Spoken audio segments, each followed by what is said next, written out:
ప్రభుత్వానికి దళితుల మీద ఎంత ద్వేషం ఉంది అన్నది చాలా క్లియర్గా కనపడుతుంది. ఇది ఎప్పటి నుంచో నడుస్తున్న గొడవ, కోర్టులో కూడా ఉంది.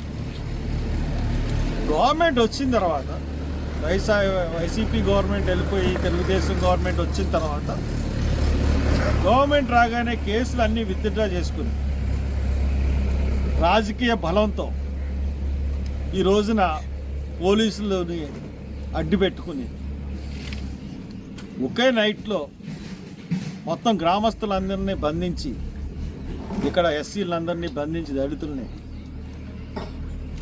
ఆ రోడ్డు గోడ కూలగొట్టడం, రోడ్డు నిర్మించేయడం అంతా జరిపోయింది. ఇదే సంఘటన ఇంతకుముందు ఇదే జిల్లాలో జరిగింది. అది ఎక్కడంటే పర్చూరు నియోజకవర్గం, దేవరాపల్లి గ్రామం.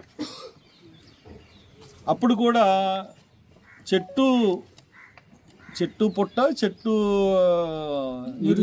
నీరు చెట్టు ఆ కార్యక్రమంలో భాగంగా దేవరాపల్లి అనే విలేజ్లో 5 చెరువులు ఉన్నా కానీ పందం పట్టి అక్కడ ఎస్సీలు సాగు చేస్తున్న పొలాల్ని పాడు చేయాలనే ఉద్దేశంతో ఆ రోజు కూడా గ్రామస్తులందరినీ బంధించి వ్యాన్లెక్కి తీసుకెళ్ళిపోయి ఆ రోజు కూడా ఒక చెరువుని ఒక రాత్రి ఒక జేసీబీలు, ఒక 50 జేసీబీలు, 100 జేసీబీలు ట్రాక్టర్లు పెట్టి తవ్వించేసి బట్టి అక్కడ కూడా ఎస్సీల జీవనోపాధిని పాడు చేసింది ఈ ప్రభుత్వం. ఈ రెండు ఇన్సిడెంట్లు కూడా తెలుగుదేశం ప్రభుత్వంలోనే జరిగింది. మరి ఎందుకు మీకు ఎస్సీలు ఓట్లు వేస్తారు చంద్రబాబు నాయుడు గారు?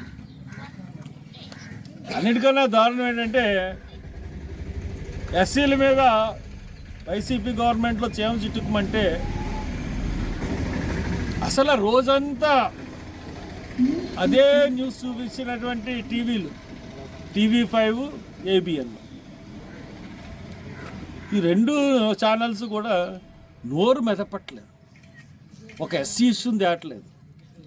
సుధాకర్ను వాడుకున్నారు, ఎరిచర్ల కిరణ్ కుమార్ చీరాల్లో హత్యను వాడుకున్నారు. అలాగే అన్ని దళితుల హత్యని వాడుకుని వాళ్ళకి ఏదో చేస్తామని చెప్పి ఇప్పుడు ఎస్సీల మీద కక్ష పూని ఎస్సీలను ఏదో ఉద్ధరిస్తామని చెప్పి ఈ రోజున ఎస్సీల మీద కక్ష పూని రాగానే ఇటువంటి పనులు ఈ ప్రభుత్వం చేస్తూ ఉంది. అందు గురించి ఇక్కడికి రావడం జరిగింది. నేను ఇక్కడికి వచ్చిన తర్వాత ఇదంతా పేదవాళ్ళు ఉన్న అన్నిటికన్నా దారుణం ఏంటంటే చర్చికి అటేపు గోడ కట్టుకున్నారు కానీ ఇటేపు అంతా ఖాళీగానే ఉంది. వీళ్ళ దగ్గర అంతా డబ్బులు లేవు. చర్చినికి అవతలు కూడా పడితే అక్కడ కబ్రిస్తానికి గోడ 2 మొత్తం 4 వైపులా గోడ ఉంది. హిందూ దేవాలయం అయితే పెద్ద గుళ్ళు కట్టుకున్నారు. ఇక్కడికి పేద దళితులు కాబట్టి ఇక్కడ 4 చోట్ల కూడా గోడ లేదు. గళ్ళు కట్టుకున్నారు, ఒక చోట మట్టుకు గోడ కట్టుకుని వాళ్ళ ఆస్తిని పరిరక్షించుకుంటారు. ఇటువంటి దాన్ని మీరు కూల్చేయడానికి మనసు ఎలా ఒప్పింది? కలెక్టర్, SP, అలాగే MP, MLA వీళ్ళు 4 కుమ్మక్కయ్యి చేసిన దారుణం దళితుల మీద దాడి. SP, collector, MP, MLA. మరి నిజంగా నాకు MLA గారి మీద చాలా సాఫ్ట్ కార్నర్. దళిత బిడ్డ, ఒక జీలు ఉన్నవాడు, తప్పకుండా ఈ ఇష్యూలో మీకు అండగా ఉంటాడని అనుకున్నాను. బహుశా అతని చేతులు కానీ కట్టేసి ఉంటుంటారు బహుశా, లేకపోతే అతని మాట వినిపించకపోవచ్చు. అయినా కానీ స్టేట్మెంట్ ఇవ్వాలి ఆయన. నీ జాతి మీద జరుగుతున్నప్పుడు నువ్వు అలాగుంటే రేపొద్దున్న నువ్వు ఎలక్షన్లో నించుంటే నీ జాతి ప్రజలు నిన్ను ఎలాగ సపోర్ట్ చేస్తారు? శ్రావణ్ కుమార్ గారు, ఇట్స్ నాట్ గుడ్.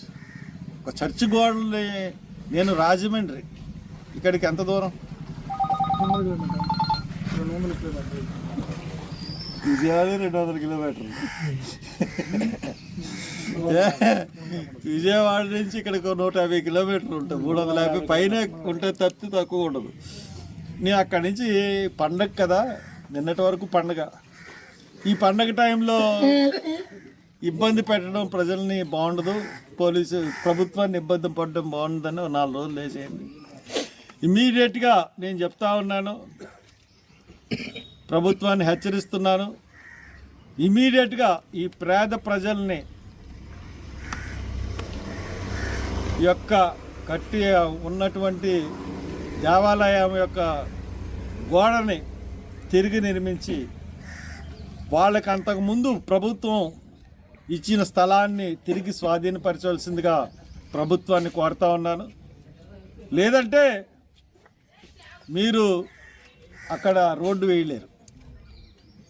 మీరు ఎందుకైతే రోడ్డుకి నిర్దేశించారో మీరు రోడ్డు వేసి వెళ్తే మరుసటి రోజునే ఆ రోడ్డుని పాడు చేసేస్తాం మేము. ఎవరు పాడు చేస్తున్నారో తెలీదు, అలాగుంటుంది. కాబట్టి ఇది బెదిరింపు అనుకోండి, కవ్వింపు అనుకోండి, ఏమన్నా అనుకోండి, మీరు కానీ తిరిగి మామూలుగా ఆ ప్రభుత్వ స్థలాన్ని యాజ్ ఇట్ ఈజ్ ఇంతకుముందు ఎటువంటి స్థాయిలో ఉందో అలాగ చేసి అప్పగించమని కోరుతూ సెలవు తీసుకుంటాం.